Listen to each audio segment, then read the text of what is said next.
Today we will be talking about one of my favorite RPGs, Tales of Symphonia. A game so good I stayed up all night playing it and passed out. And managed to get where I was in the story in half the time. Bastard. Although this version of the game we will be exploring today comes from the PC, my biggest memories of this game come from the superior GameCube version. Let's get into it, shall we? The game starts with a lore dump. Something about a monastery, the goddess Martel, the angels, some chosen people. Standard RPG fare. Man, Mode 7's looking killer today. Mode 7 was Super Nintendo, you idiot. This is GameCube. Don't care. Still Mode 7 to me. Now we meet our main character, sleeping while standing. Rare talent. The teacher is Rain, who does more of a lore dump with the help of her boy genius brother, Genus. Gee, I wonder what his defining character trait is. To summarize, Desians are assholes. Next, we're introduced to the klutz of the party, Colette. Now chosen one, Colette. Yes, ma'am. Suddenly, a nuclear bomb goes off and everyone gets under their desks. Nah, I'm kidding. Actually, it's just the chapel outside of town. You could actually die on your way there. Anyway, now Lloyd can explore all that he wants, after being nagged by Genus, who relents and comes anyway. A little exploring around the classroom reveals Colette's defining character trait. She's a klutz. And dangerous. Don't depend on others. Walk on your own two legs. Clearly she can't do that unless she puts a hole in the wall first. The crew heads out of town, and with any good adventure story, tutorials lead the way. I hope when I start my life journey, there's just a bunch of tutorials about fighting and talking and walking and collecting items. Usually those are called parents. Well, screwed over again it seems. The group reaches the temple and continues to do more lore dumping, before they're interrupted by a priest who looks like he had some bad Taco Bell. Colette tells the boys to stay, and you're greeted with a choice that does absolutely fucking nothing. So, you move onward. Things are about to get bad in here. Why does Colette's grandma have a mustache? Moving on. The group reaches the entrance of the chapel. Lloyd cries Desians, the Desians laugh, and a fight ensues. With the help of another purple-suited figure, the Desians retreat. Lloyd also notices this purple guy has an X-sphere as well. And Lloyd is rightfully ignored, as he should be the rest of the game. Well, that was rude. Colette now decides that she wants to do the trials. We get it. You're the chosen. Lloyd acts like a shit stain when Kratos asks for his name, and Kratos tells him to be a good little boy and stop being such a fucking burden. But Colette asks for Lloyd to come along. And Kratos says, fine. Kratos rightfully reminds the boys that this isn't a fucking field trip and to get their shit in order. Everyone remarks on how the temple looks, and after Kratos realizes that Lloyd is self-taught in his fighting escapades, he hands him a training manual. After obtaining a magic rock that will be used for the rest of the game to solve all the puzzles, the group is able to continue on to get a personal magic rock for Colette. But before she can get her hands on it, an angel descends down from the heavens, inside of a building. The angel bestows Colette's personal rock upon her, only for Genius to tell us more about the backstory. Thanks, Genius. The angel then bestows upon them the Tower of Salvation. And since we show and don't tell, we are shown the Tower of Salvation. At least I hope it is.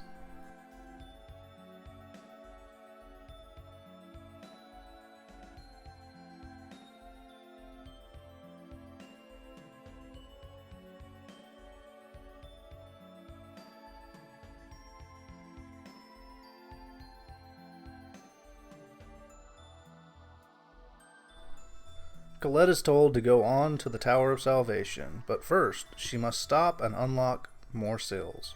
She's specifically directed to go to the Seal of Fire. I've broken several seals on my whiskey, and I'm still not an angel. Might be the wrong beverage. Really? Fuck. Before the angel leaves, Colette asks if the angel is her father. To which he says, yeah, sure. What a nice guy. I'm glad he's going out to get cigarettes and milk. Anyway, the group decides to head back separately. Genus and Lloyd run into Rain, who told them to stay in school. Oh, that's not going to end well, is it?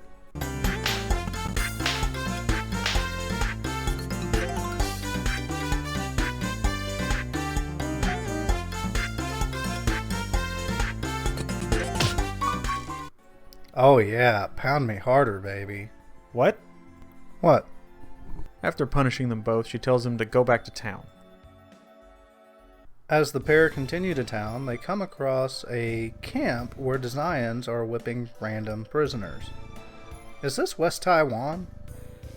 Genus knows one of the old women back in camp and tells her about the tower. As if she couldn't see the giant fucking tower from anywhere. Lloyd notices an X-Sphere without a key crest on the old woman, and explains why that's probably a dangerous thing. Genus then begs Lloyd for him to make a key crest, noting that his father is a dwarf.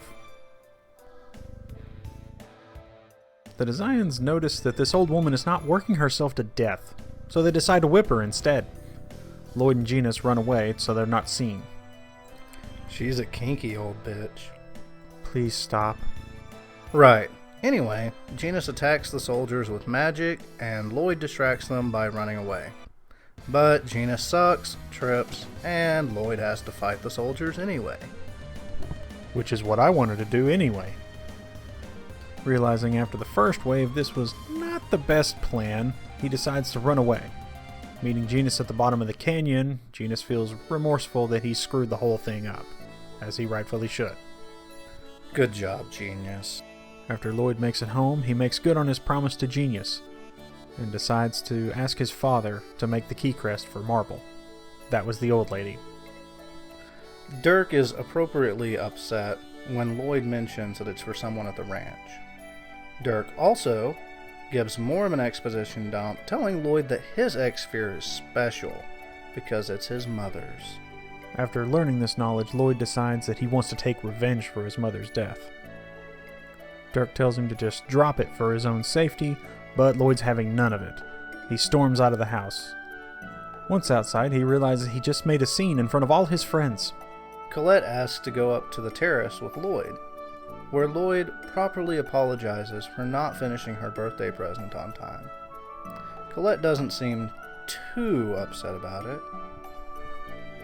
Lloyd tries to cheer her up a bit by telling her she's got a bright future ahead. She seems distant. After talking a bit more, she tells Lloyd that they'll be leaving tomorrow at noon. And if he wants to leave with them, he needs to be there by then. Lying is the first step on the path to thievery.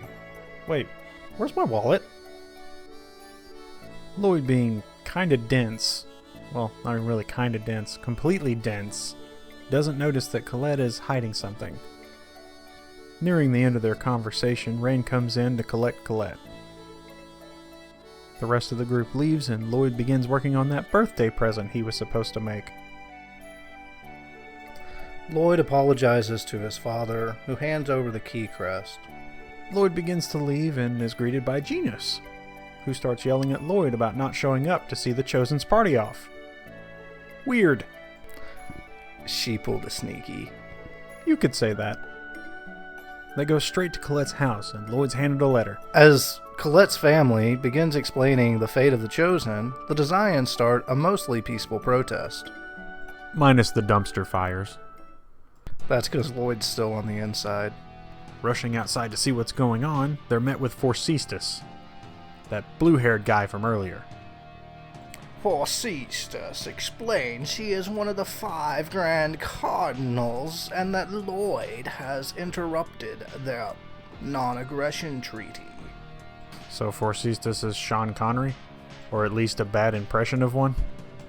Anyway, Genius responds back with, "They broke it first," by attacking Colette at the chapel, to which they laugh at and blame it on something called the Renegades.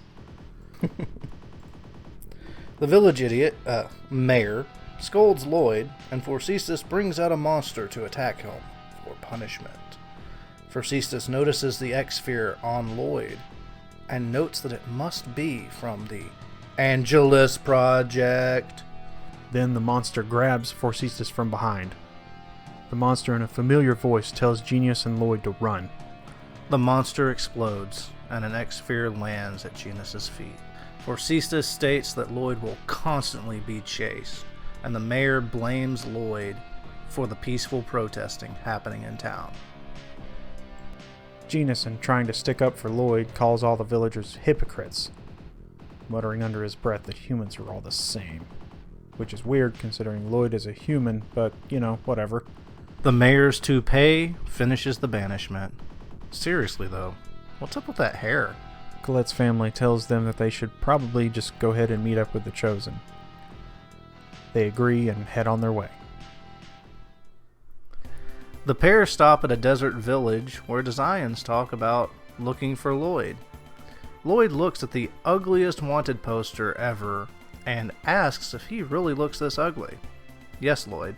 It's an accurate wanted poster. After gathering some information on where the Chosen's party is, they decide to leave the village. But on their way out, they get caught. One of the Desians uses the shocker on Lloyd, and he's out of commission. The soldiers dismiss Genus and note that he's a kinsman? Clansman? Some sort of man? Maybe? While Lloyd is taken into the compound and locked up for crimes against mirrors. After waking up in a jail cell, Lloyd decides to give a sick burn to the guard so he can pick the lock and get out. After a bit, he finds out that the magic rock can now be used to shoot electricity. After nearly getting caught on his escape, he runs into another room, where he meets another blue-haired man. This nobleman is dumbfounded when he asks Lloyd his name and gets the age-old, "I'm rubber, you're glue." As a side note, am I the only one who notices his mustache? I'm not crazy, right?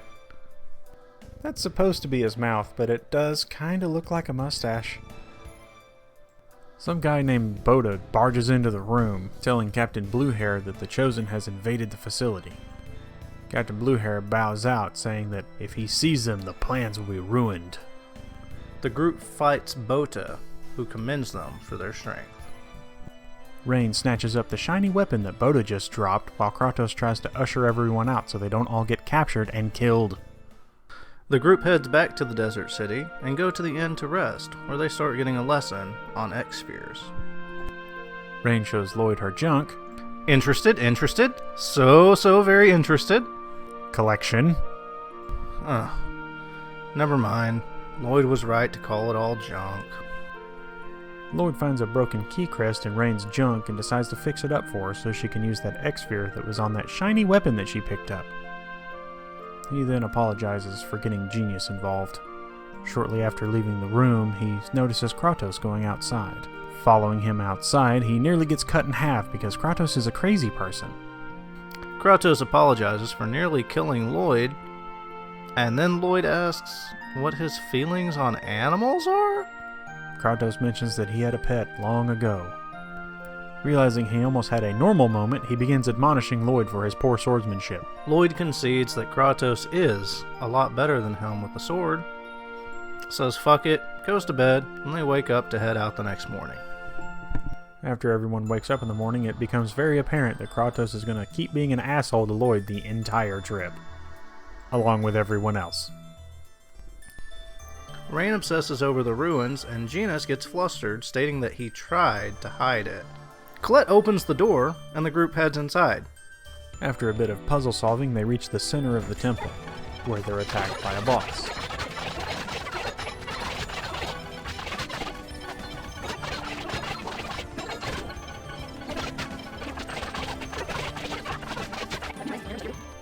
Thankfully, it's not a load-bearing boss, so when you win, you don't have to escape. Remiel descends down again, that's the angel from the first chapel, by the way, and tells Colette to pray at the altar. This time, Colette is hesitant to call him father. It might be that he doesn't have any milk or cigarettes with him, but afterward, a rare animated cutscene gives Colette wings. It's not magic, it's just Red Bull.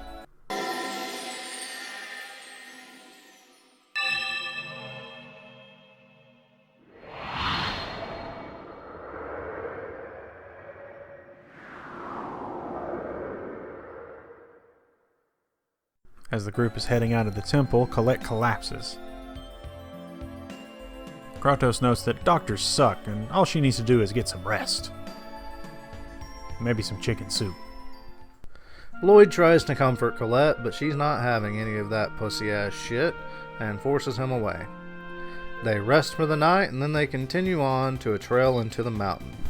Boobs here launches a full frontal assault, which causes our favorite airhead to trip and fall over and hit a lever. At the end of the trail, the group once again encounters Booby Lady. Why would they send an assassin after somebody trying to save the world? Questions for later.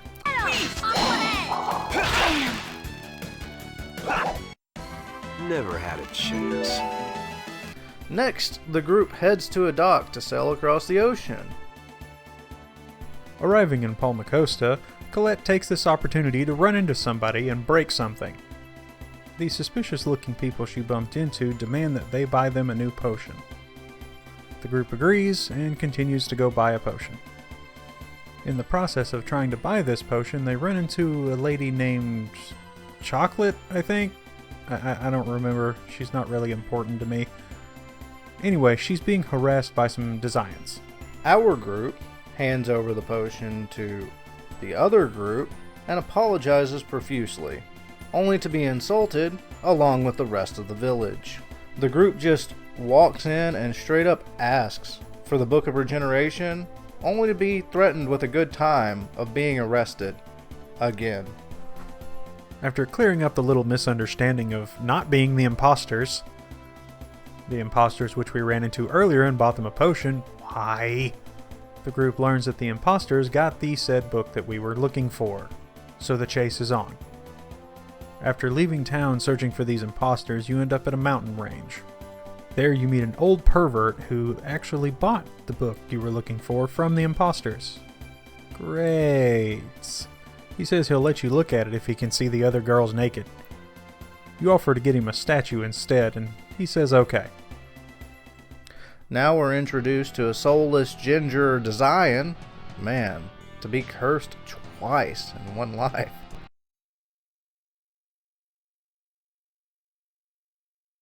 You disgusting little vermin! Stop right there! Ugh. Ugh. Let us respect the wishes of the Chosen. Damned little... Enough of this crap! I'm leaving them to you. Get rid of them!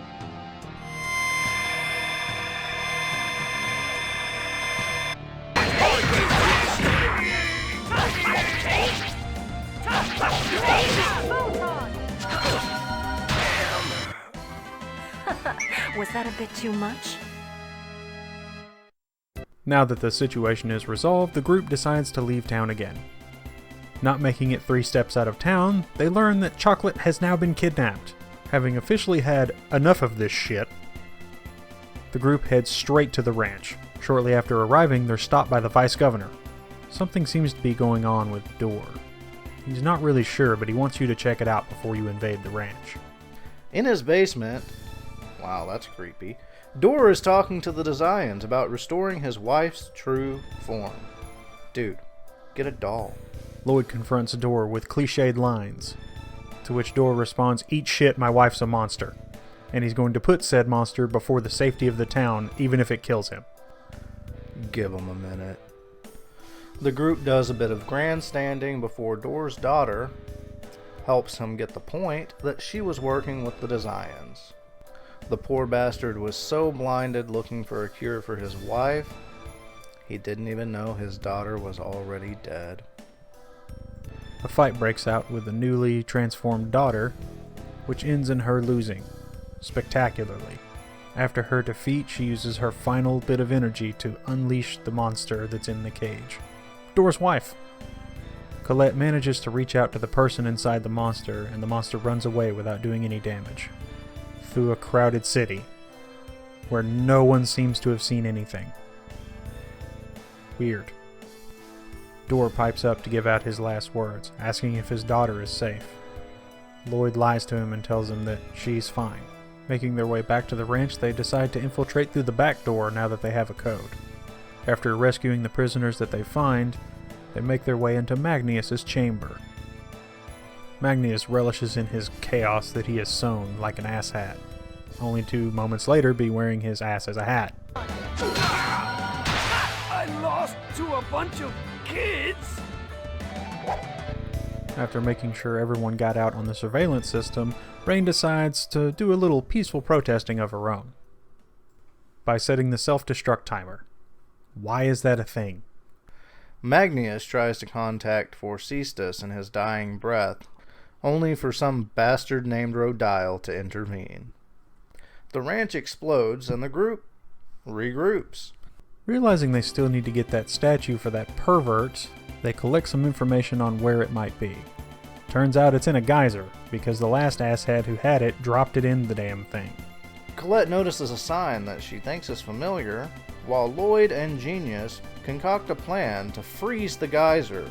I'm sure that won't have any lasting repercussions at all. After collecting the statue, they realize that, wait, this is the water temple that they were supposed to go to. Convenient. The group once again arrives at another altar, and Colette once again prays. Remuel appears and congratulates her while also giving her more angeling powers. He then shoos them off to their next destination. Statue in hand, they then head back to the mountain pass to give it to the old pervert. He then graciously lets Colette read the book. To make a long story short about the next village, Miss Cleo performed a ritual, so Rain performs a ritual, only to find out it's not the real summon spirit, and they go off to the Tower of Wind. You make your way through the Wind Temple, breaking wind in the process, to once again meet the Guardian of the Altar. After kicking the shit out of that,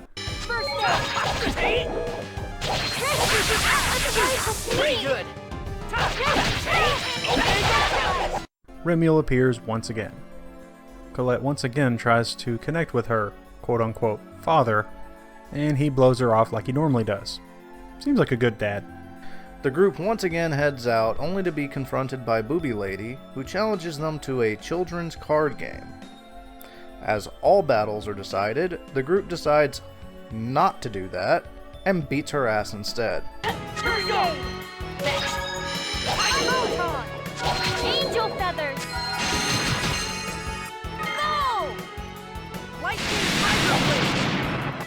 After defeating her again, she says that her country will be destroyed if regeneration takes place. This causes Kratos to perk up a bit and change the subject. After actually making it outside this time, Colette collapses again. Looks like she needs some more rest and chicken soup. During the night, Lloyd talks to Colette again. Good night. Please, dream some good dreams for me, Lloyd. The group now arrives at the next temple, which is a giant library. In this temple, things change up a bit. You have to split the party into 2 groups of 3. But, to make a long story short,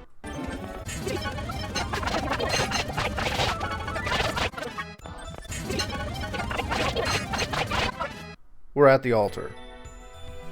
Some weird lady appears, says something about a bird or something, and eventually just disappears. I think she took off because Remuel was showing up. Unfortunately, something else steps in before he can get there. You kick its ass, and then Remuel shows up. What a dick. Why didn't he just show up first? He then tells Colette to, why don't you just go ahead and go to the Tower of Salvation, hun? So they say, cool, and leave. Colette can't even stand on her own 2 feet, and is worried about what becoming a true angel truly means. Lloyd begins to suspect something, and he does the only smart thing he's done up to this point. Before heading to the Tower of Salvation, the group decides to head back to Lewin. Which they find in ruin. There they also discover Booby Lady, who is protecting the only townspeople that are left. She explains that Kavar has destroyed the entire town. Seeing as she wants to help these people, and so do you decide to team up and have a temporary truce, and head to the Asgard Ranch to kick Kavar's ass. The group ambushes some soldiers and disguises themselves as people who have captured the ugliest criminal in history. Once inside, the group notices the ranch is actually an X-Sphere manufacturing plant. They once again run into Bota, who sees Kratos and hoofs it out of there. Kratos denies knowing him, other than having met him twice before with the group. The group is attacked by Desians, but Kratos protects them with a super shield. An old man reminiscent of Moff Tarkin appears in the other door. Kratos introduces the man as Kavar, another of the 5 Grand Cardinals. Kavar mentions the Angelus Project once more, and Colette attacks him, allowing the group to escape. Running into the next room, the group finds a horrifying discovery. X-Spheres are people! The group gets cornered by Kavar, where he insults Lloyd's mother and his father. He mentions that Lloyd's father actually is the one who killed his mother. Kratos mentions that he shouldn't speak ill of the dead. This exchange back and forth has given Sheena ample time for the escape plan. Ninja escape. The group arrives despondent at Lewin. They all have a heart-to-heart about what it means to use an X-Sphere and what it means to be a hero. Kratos gives them a pep talk that still stands with me 15 years later. But X-Spheres exist as a result of taking someone's life. And those people didn't become victims because they wanted to. But I doubt they would want to be thrown away after being turned into X-Spheres. My opinion may not matter much because I don't use an X-Sphere. But I believe the Desians will defeat us if we throw away our X-Spheres now. And if that happens, more people will lose their lives to these stones. I don't want that to happen. I don't want this journey to be meaningless. Colette's right. We can throw away the X-Spheres at any time. But right now, we must carry the weight of the hopes and dreams of those victims and fight for their sake, as well as ours. Now fully rested and remotivated, they make their way back to the ranch. It's time to really lay the smackdown on Kavar this time. For sure. Only to be hit with a small detour. Enlisting a small bit of help from a former prisoner, they manage to make their way inside. Inside, they find a computer. Rain decides to employ her hacking skills to get some more information so they can formulate a plan. The plan is now, oh crap, they know we're here. The group splits in two to get things done a little quicker. One team heading to disable the security, the other heading up to Kavar. As they arrive in Kavar's office, he's FaceTiming with some bimbo. After defeating Kavar, So close. Lloyd lets his guard down. Rookie mistake. Kavar gets up and tries to land a killing blow on Lloyd, only for Colette to step in the way.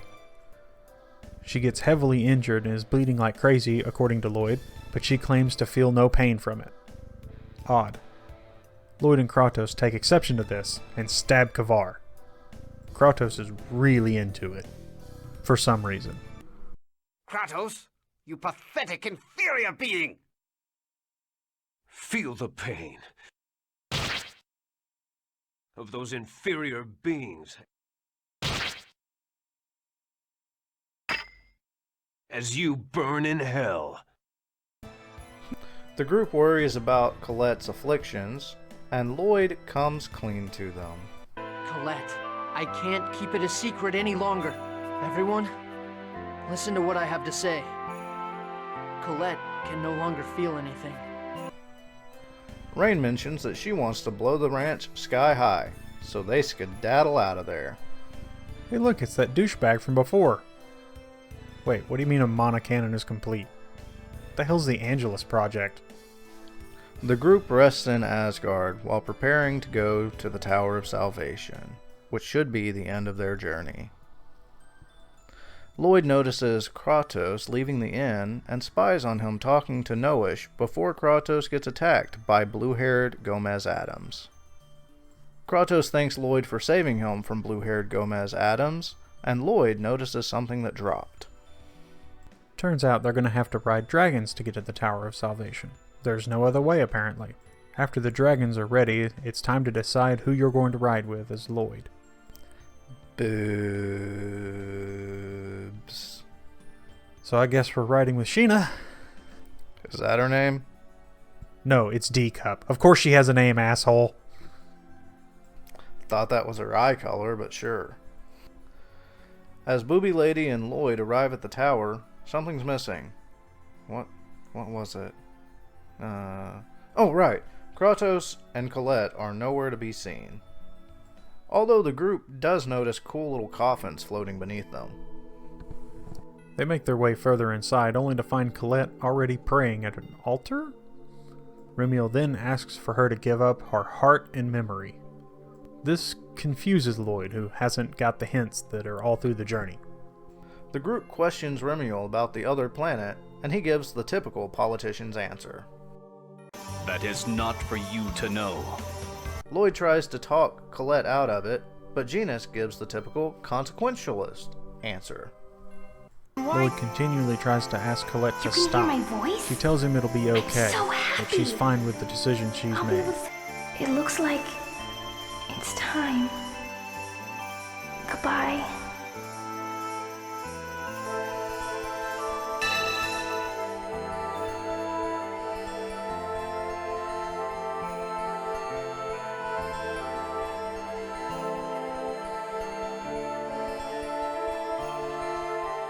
Remiel then busts out laughing that his job is complete and that he'll be promoted for this. He then drops the, "Oh, no one saw this coming" bomb of, he's not her father. Now the fight is on. How could ultimate power lost? And oh, what a short fight it was. After the battle, Kratos appears and explains that Colette is nothing more than a shell now. Remiel bows and calls him Lord, and Kratos takes a lore dump. And the group decides to wipe the floor with his face. Be careful. I know you were holding back.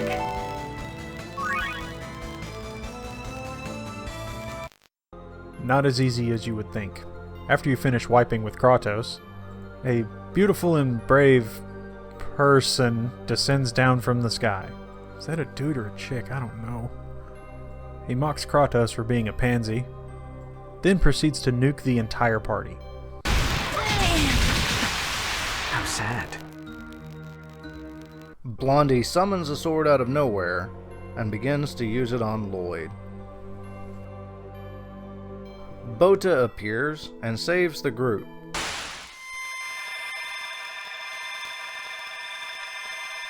Lloyd wakes up in a strange room. The rest of the group comes in to greet him. Turns out they're in the base of a group called the Renegades. Oh, that's who these people are. They're all ushered into another room to meet the leader of the Renegades. Turns out it's blue-haired Gomez Adams. He then explains that the angels are actually not angels at all. They're just half-elves who've evolved or whatever. Remember those magic rocks that we were getting at the beginning for Colette? Yeah, they used those to become angels. Similar to what happened to Colette. It's all coming together. Ewan mentions that Lloyd is who they need now. Group flees the room. Outside, Rain asks Sheena about this Tetheala place. Sheena explains that she got here on something called a Riard and that the Renegades have them. The group skillfully crashes the Riards into a mountainside and quickly hoof it to Meltokio. Sheena splits with the party after giving them a letter addressed to the king. The group heads on to the city square, where we're introduced to, objectively, the game's best girl. That's a guy. And an ass. What an ass! He was grinning like an idiot the entire time. What's wrong with that guy? You tell him, Genis. After getting rid of all these distractions, they finally make their way up to the castle, where they're not allowed in. So they decide to head to the church in the meantime, where they meet... Hey! Hang on a sec. Briseia! Persea hears their only hope of getting into the castle. So they ask for her help, and she robotically responds, so they ask again. She agrees to help, in her own odd way, asking Lloyd and crew to carry the wood for her. Lloyd, being a pussy at this point, can't seem to lift it. And since this is anime, we have to watch this, I'm guessing 12-year-old girl, drag this giant pile of wood that no man could carry. They make their way to the king and find that Best Girl is talking to both the king and the Pope in the king's chambers. The group hands over the letter from Sheena and are asked to wait in another room. They're then asked about their intentions. Are they here to save Colette or to save Silverant? One of these will get them killed. They choose the one that doesn't, at least for the moment. This prompts the asshole to join the party. The group heads out to the Royal Institute of Research and passes through a large bridge made completely of X-spheres. They take a somber moment to realize all the lives lost making that bridge. The group learns that the Crucius Crystal is like a parasite to Colette and set out to find a key crest to cure her. The group finds a key crest in town, and Zelos helps with the negotiations. Lloyd does his best to fix the key crest, but it doesn't seem to work. Best Girl agrees to accompany the group back to their homeworld, to which the Papal Knights hear and do not take kindly to. This is when it is revealed that Genus and Rain are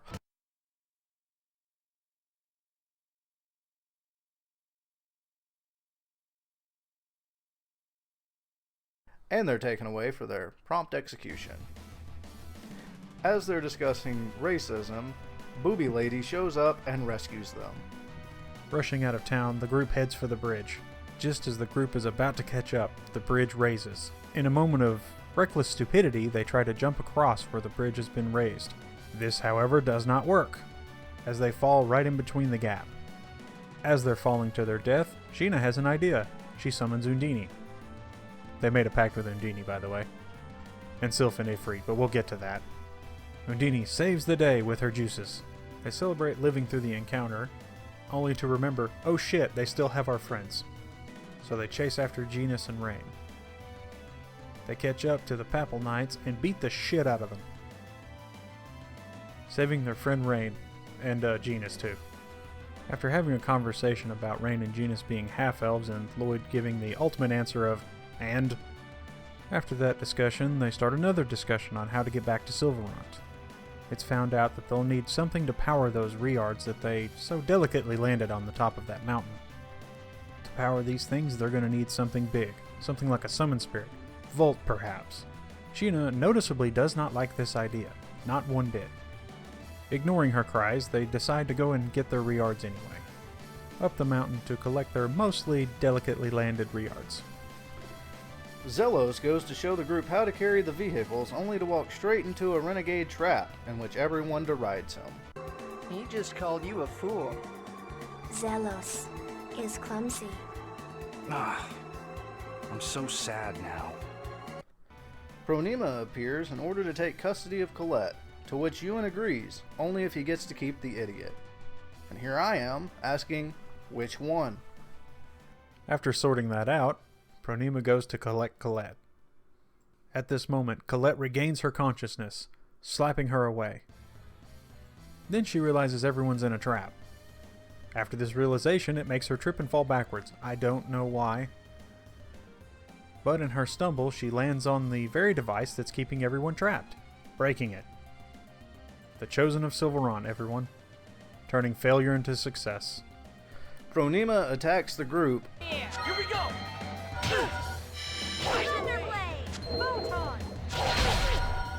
Sonic Rush! You ready? Lightning! I'm sorry. Lord, you just... Lloyd heads out to attack Ewan, but is stopped by Kratos, and tells Lloyd to use his head to find out how to save the world. With that, Kratos and Pronema fly the fuck away. The group decides to tweak their mission plan a bit. Now they want to save both worlds. So they head back to Meltokyo to come up with a better game plan.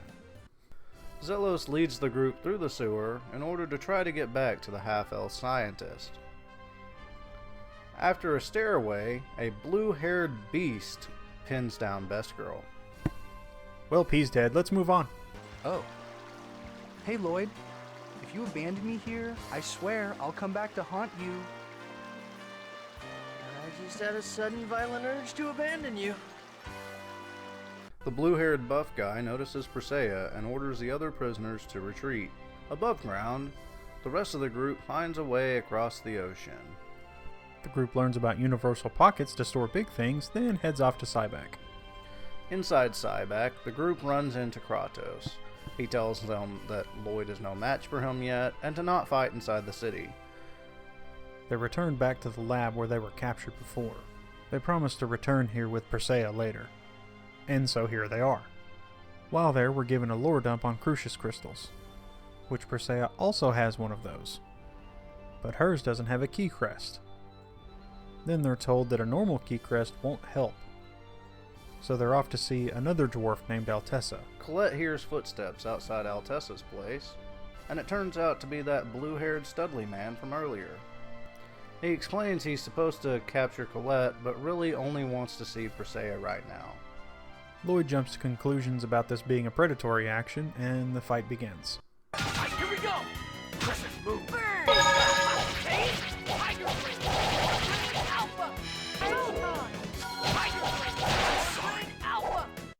After the fight, Rain suggests that they take him prisoner. After that riveting conversation, one of Sheena's summoned spirits, known as Corinne, warns that soldiers are coming their way. Left with no options, Sheena invites them to come to their hidden village. As soon as they arrive in the village, Sheena is scolded by the people at the gate. The rest of the group is told to wait outside in the meantime. The big burly man starts to wake up. Being confused about the situation, he says he won't try anything without knowing what's going on. Smart. The vice chief meets with the group and tells Lloyd he sounds very idealistic. Lloyd says he'll save the worlds in his own way, and the group forms an alliance with the people of Mizuho. Outside, they ask the burly man his name. Zelos convinces the group to let Regal fight with them, and then they head back into the forest where Persea runs off, and they follow her to a town called Ozette. Tracing her path, the group finds Persea talking to Rodile. He is very pleased that she has come back. The group all heads inside Persea's house to see what's going on with her. There they make a horrifying discovery. Her father is dead, in the bed, and God knows how long he's been there.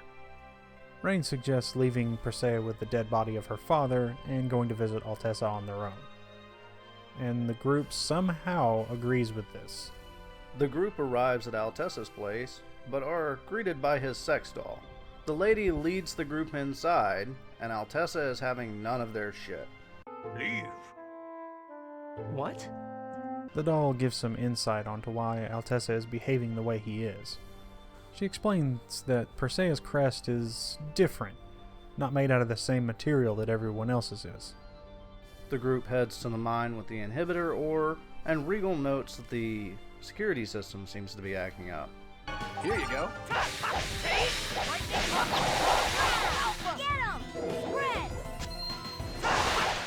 The group heads further into the mine to find some inhibitor ore.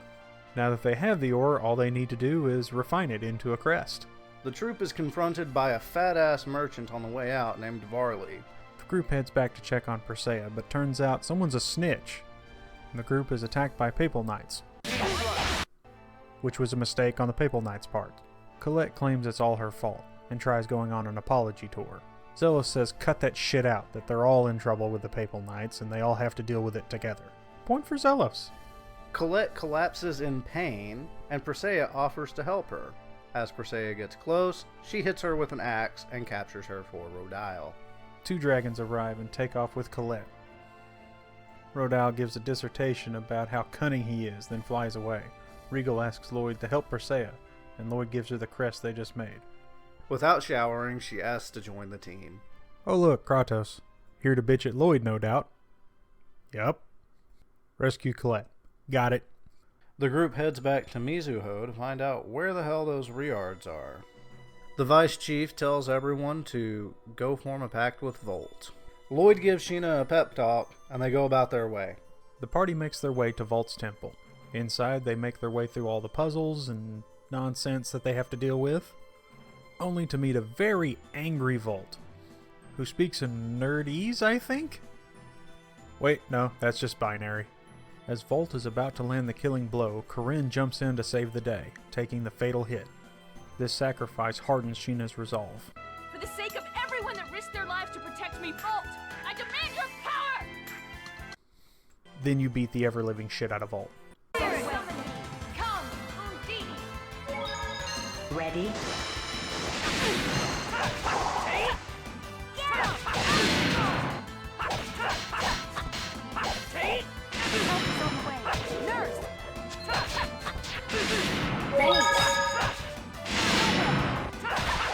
Undine appears and mentions something about severing mana links and separating the world or something. I don't know. This gets the group's almonds jogging, and they decide, that's what we'll do. We'll separate the worlds. Once outside the temple, they are informed of the Riard's location, at the Renegade base in Tetheala. Why didn't we think of that? After some quick sailing, you end up in the snowy region of the map. As they arrive, the group seems to notice that Zelos is lagging behind. Probably hitting on chicks or something. Zelos assures them he was just slow. I believe it. The group is once again confronted by Gomez, Adams, and Bota. Green Alpha! Thunder! Help is on the way! Nurse! Lightning! No way!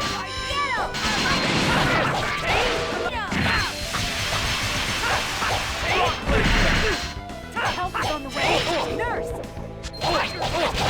Green Alpha! After the battle, Ewan explains that Lloyd's X-Sphere is evolving. Whatever that means. I don't think it has anything to do with this earthquake, though. Being smarter than Ewan, the entire group decides to leave the area because, an earthquake. The group heads out to rescue Colette, who is, for some reason, captured on a floating island in the middle of the sky? Who had floating island in the middle of the sky on their RPG pole? After landing on the island, Colette informs the group this was a trap. Because of course it was. Rodile's hologram then appears, telling the entire group how stupid they are. Then the trap springs. Presea is having none of this shit and just breaks the trap. How she does this? However, that was a load-bearing trap. The island begins to fall and the group escapes, along with Colette this time. Colette reveals Rodile's master plan to something about a Crucius crystal and a mana cannon. Weird. Sheena mentions that Gnome should be the next summoned spirit, and Gina states that since Volt and Undine were opposites, Gnome's opposite would be... Rain corrects Lloyd, and Regal makes a sarcastic joke about Lloyd's intelligence. He takes it as a compliment. The group heads off and collects Gnome and Celsius, who have their own little quirks and quips and whatever, but long story short, they beat the hell out of them.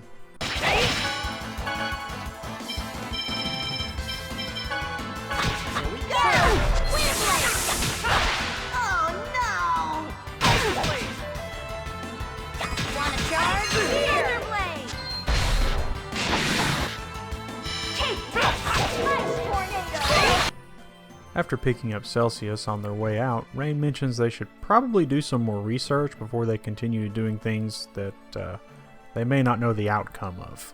Suddenly there's a bright flash of light. Presea mentions it looks like it was in the direction of Ozette and wants the group to head there. The group heads to investigate, only to find Ozette completely burned, the only survivor being a young boy. This, what we're calling a boy, explains that angels attacked the city. Must be on drugs. Maybe just hormone blockers. Genus becomes fast friends with this half-elf thing named Mythos. Altessa shows up in a drunken stupor and is like, "What the fuck happened here?" Tabitha mentions this might have had something to do with Altessa. So the group follows on after him. Not before kidnapping Mythos, though. At Genis's request. This appears to be a willing kidnapping. They go inside Altessa's house, where he's in the middle of a massive lore dump talking about mana cannons and X-spheres. Colette wakes up Lloyd to alert him that Rain seems to be missing. As they head out to look for Rain, Altessa stops Presea and gives her a freshly crafted key crest. The group heads off to a resort city called Altamira. Before entering the city, Regal decides to stay behind. Odd. While in town, they run across a grave. While at this grave, a butler walks up and seems to recognize Presea, but calls her Alicia. Turns out Alicia is Presea's sister. She's told Alicia died a long time ago. The butler hands her a pass so she can get up to the roof to see the actual grave. Up there, Presea decides to take a lore dump of her own, and then the party moves on. Shortly after this, they stumble upon some information by eavesdropping, something about an otherworldly gate that can transfer people to Silveron. Now the party may have an idea of where Rain went. They arrive at the rock formation at night. They get ambushed by Papal Knights as the group runs through the newly activated portal. Well, that's convenient. They arrive in Silverant right outside Palmacosta. Nice. So they decide to ditch Mythos with the government and figure out what's going on. There seems to be a rumor floating around that the ranch is operational again. Odd because we blew it up. So the group heads off to figure out what's going on with that. They arrive with Boda at the ranch. As the group reaches the top of the ranch, Rodile greets them by calling them cockroaches. Projection much? Yes, that's a projection. The projector shows the humans about to be overtaken by the water as it begins to fill the ranch. The group fights Rodile. Alpha! No way! Get him! Aqua Egg! Beats him, and he starts whining about Pronema tricking him. Before, like a bitch, hitting the self-destruct sequence. Should it really be called self-destruction? It seems more like a self-drowning sequence. Rain tries to disengage the self-destruct sequence, but is ushered away by Bota and his team, who tell the group to move on. As the group moves on, Bota and his team lock the door behind them, and they watch as each of them slowly drown. Left with no time to mourn because dragons are attacking now. The group fights off as many as they could, but they just keep coming. In a moment of desperation, Genis thinks of Mythos and plays the flute. And holy shit, it works. Just then, something comes through the roof and kills the dragons. Mythos says to get on the Riards and bail. And the group has no objections to this, so they do so. After the group regroups in Palmacosta, they decide to tell Ewan about Boda's sacrifice. Ewan seems unsurprised by Boda's sacrifice.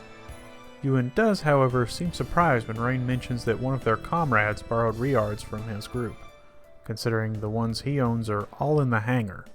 The group returns Mythos to Altessa's place, where they begin having a discussion about the death of Presea's sister. Zelos tries to wave it off, but Regal seems intrigued and states that he may know who killed her sister. With that, he asks to be taken back to Altamira. In Altamira, they have an altercation with the fat fuck Barley, who reveals that Regal's last name is Bryant, and he is the one who has killed Alicia. After that, an exchange with Alicia's spirit happens. When Regal approaches the grave, Alicia's ghostly projection appears. She tells him to quit torturing himself over her death, and asks Presea to forgive him. For her final wish, she wants the X-sphere she's stuck in to be destroyed, so that she can be set free. Lloyd, with Regal and Presea's permission, breaks the X-sphere. At this point, the game slows down a bit, and the group heads from Summon Spirit to Summon Spirit, trying to form a pact with all of them. Just before making the pact with Asuka and Luna, you're greeted by Kratos, who says you should stop what you're doing immediately You have no idea the consequences of what you're doing. Ewan shows up to keep Kratos busy while you form the pact. The group forms the pact with Luna and Asuka, and lights shoot up from everywhere as roots grow all over the world. Palmacosta is finally destroyed, and then we see a figure in the center of the giant seed. The group discusses what to do about this new thing. Colette mentions that figure in the tree seems awfully familiar for some reason. The rest of them have the more grown-up conversation of what to do about it. The group comes to the conclusion that they need to fire the mana cannon at it. But there's one problem. The Azalea Ranch is still pouring power into the seed. So they have to stop that before they use the mana cannon, otherwise this will be completely pointless. Leaving the mana cannon to Sheena, the rest of the group heads to Azalea Ranch. Bunch of stuff happens in the ranch. They fight Forcestus. Forcestus falls down a reactor shaft. They go outside. Forcestus comes out, shoots Lloyd, then takes aim at Colette, only to be thwarted. Kratos mentions to Lloyd that they need to contact Sheena. Fire mana cannon!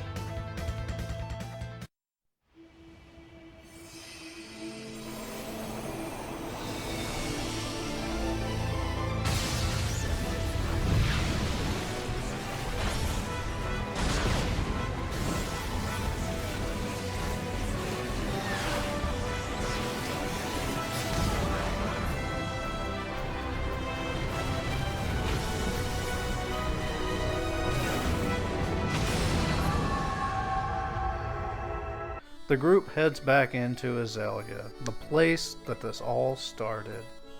Colette worries about how the villagers will take her failure and the disappearance of that giant thing that had light and the Chosen and a chapel and the Tower of Salvation and light and the Chosen. As they arrive in the village, they're met with a group of angry villagers. Well, mainly just one, the mayor.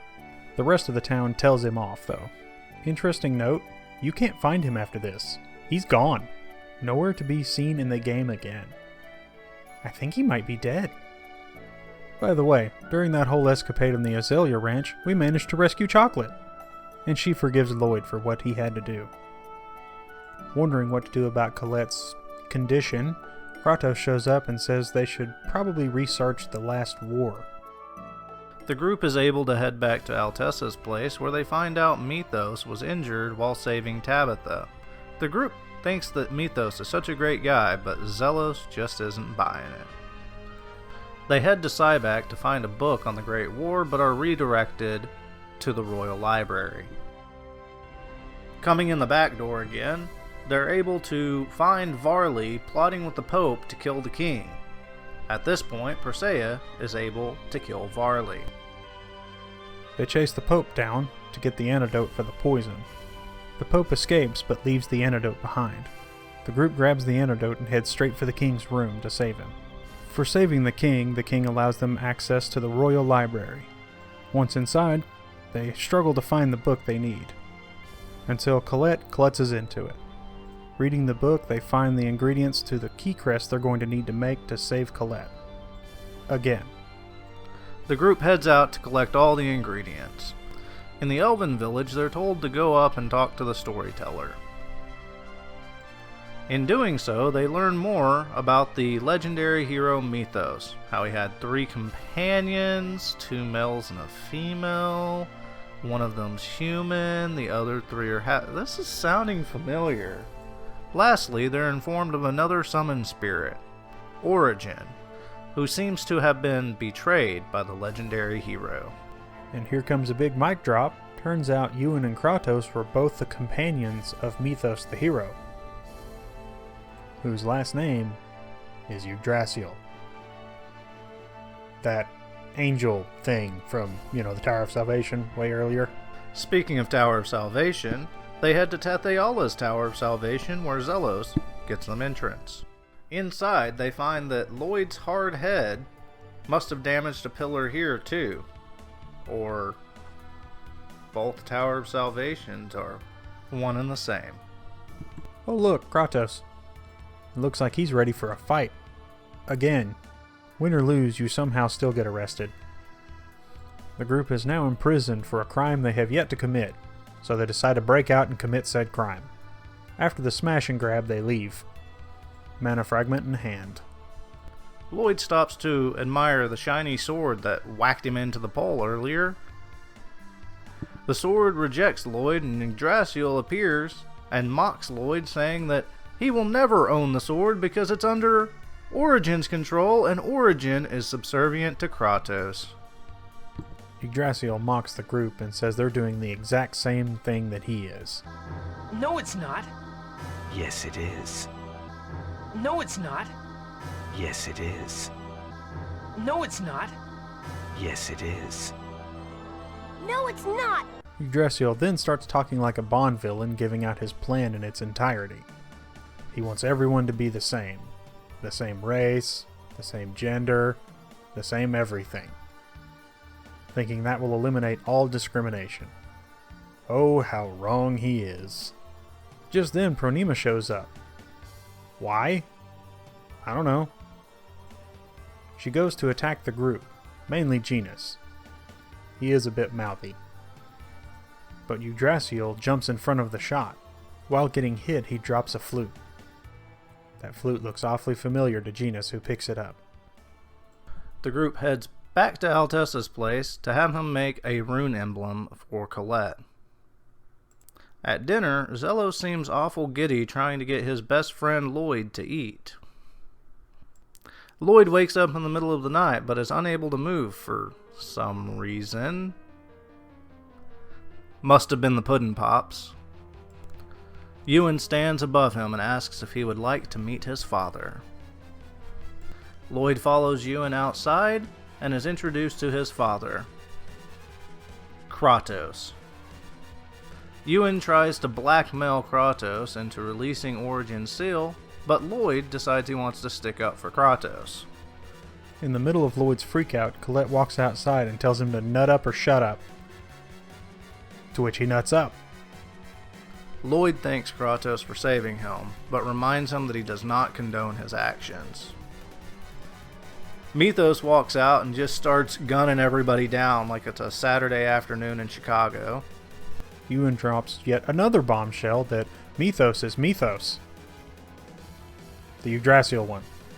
What? No.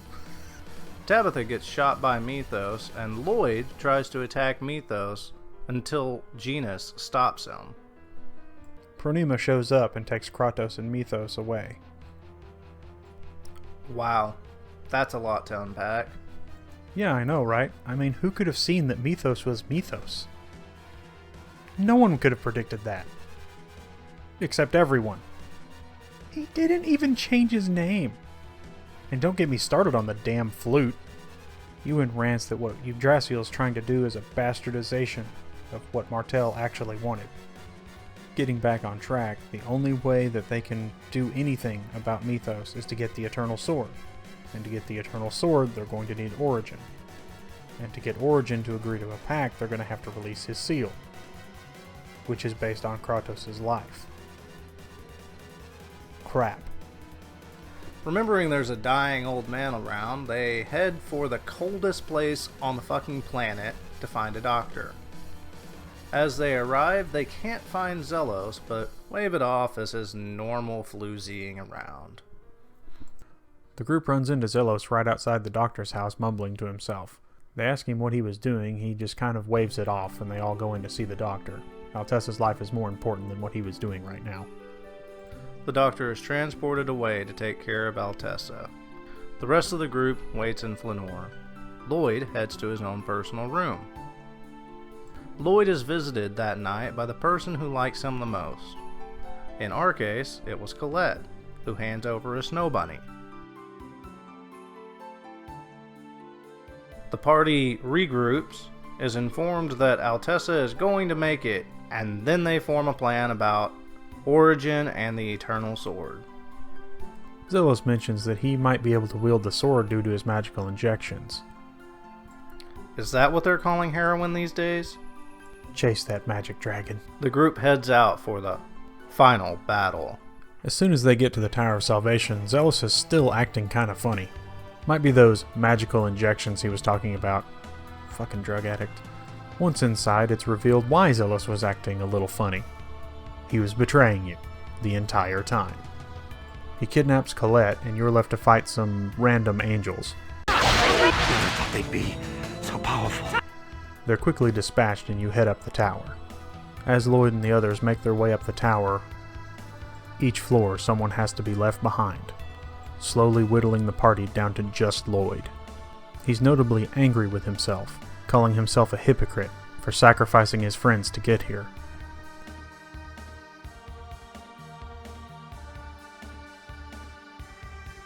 In the final stretch, after dodging a bunch of booby traps, he fails to dodge the last one. It strikes him right in the chest. Or does it? That snow bunny that Colette gave him earlier stops the knife. He then makes his way into the next room to confront Yggdrasil. Inside, he finds Colette hooked up to a large machine. He's informed that he's too late, and Martel is already inhabiting the body of Colette. Cartel here then informs Mythos that he's a fuck-up and he should quit it. Then she disappears forever. For now. Mythos is understandably upset at this knowledge, who gets ready to kill Lloyd and Colette. Not before Zelos makes his fashionably late entrance. And it looks like he brought the whole crew with him. Turns out Zelos wasn't actually a traitor, in this timeline.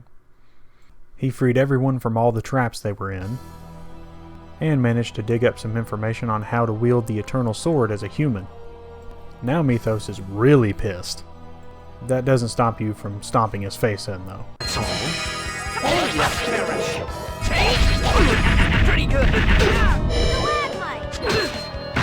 I won't die.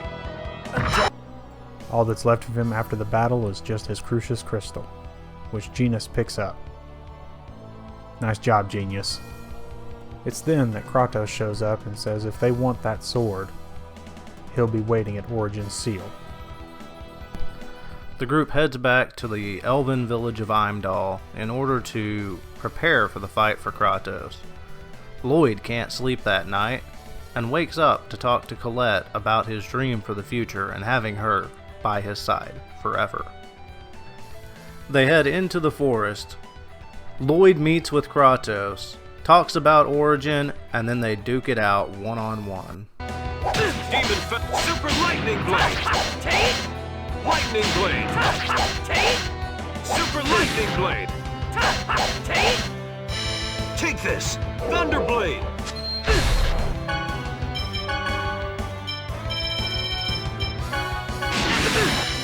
There! Take this!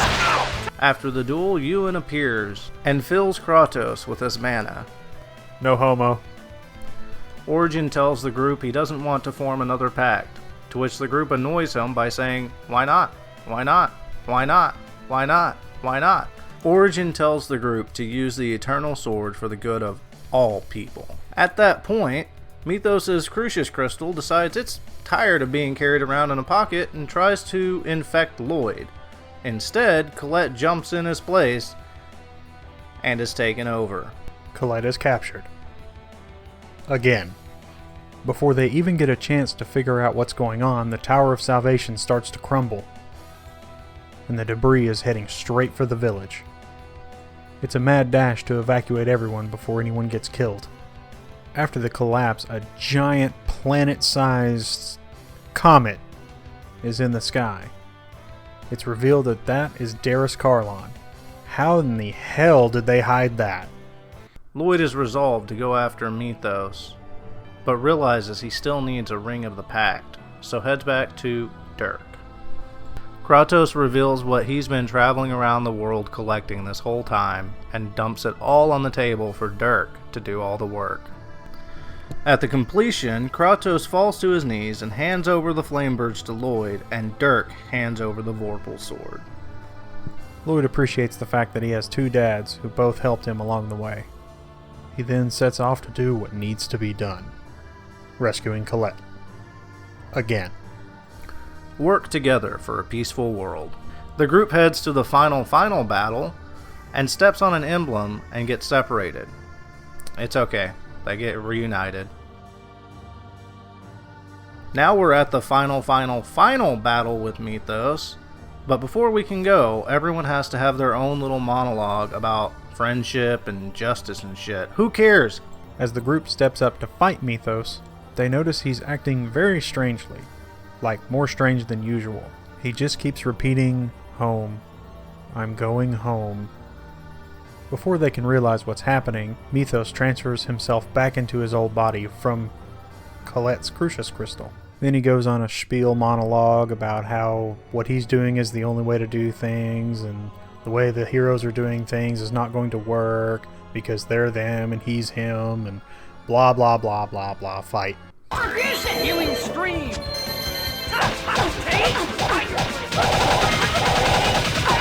Here we go!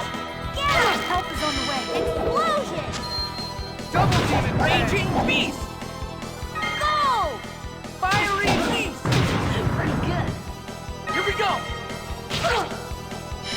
Raging beast! Double demon fang! You ready? Fiery beast!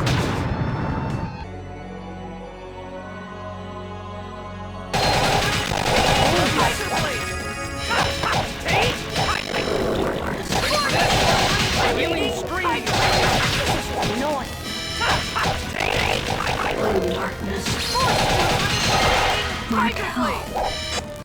After the fight, Mythos goes on a monologue about how he would do the same thing again if he was given the same choice. He then asks Lloyd to destroy the Crucius Crystal, which holds his consciousness. Lloyd regrets that he had to kill Mythos, but did what he had to do to save everyone. The swords from Lloyd's fathers combine into the Eternal Sword, and Lloyd asks for the worlds to be joined once more. Mana pours out of the destroyed Tower of Salvation, and the two worlds become one once more. But all is not well. The summoned spirits show up and inform the group that without the mana seed, there is no mana tree, and without the mana tree, there is no mana, and everyone will die anyway. In a desperate plea, Lloyd tries to use the Eternal Sword to revive the seed. Martell possesses Tabitha and makes her breasts grow 3 sizes that day. With this, she becomes the true Goddess Martell. Martell asks Lloyd to give the tree a new name. What is it? What did he name it? What's the name of the tree? What is it? Isn't it obvious? Weird name for a tree, but okay. No, I mean in the context of the story, it's obvious what they named the tree. Guess I'll never know.